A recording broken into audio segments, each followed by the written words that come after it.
অমানিসের আঁধার কাটে হাজার দ্বীপের মাঝে, উমা আবার শ্যামা হয়ে এলো নবসাজে। আলোর উৎসব দীপাবলি।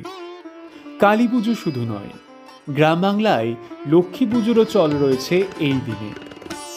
গোবর দিয়ে তৈরি অলক্ষ্মীকে রীতিমতো কুলো বাজিয়ে ঘর থেকে বিদায় করে পূজিতা হন চাল গুঁড়ো আর কলা দিয়ে বানানো ঠাকুর ঠাকুরুনরা। বানানো হয় সুখপ্রদীপ। চাল কলার মিশ্রণ দিয়ে বানানো এই সুখপ্রদীপ দিয়ে ভোরের বেলায় আরতি করা হয় শুকতারাকে। তারপর প্রদীপের উজ্জ্বল তাপ সন্তানদের মাথায় ঠেকিয়ে কামনা করা হয় সুখ সমৃদ্ধির। এমনই কত শত গ্রাম বাংলার লোকাচার নিয়ে সমৃদ্ধ আমাদের বঙ্গ সংস্কৃতি, কালের নিয়মে যা এখন বিলুপ্ত প্রায়।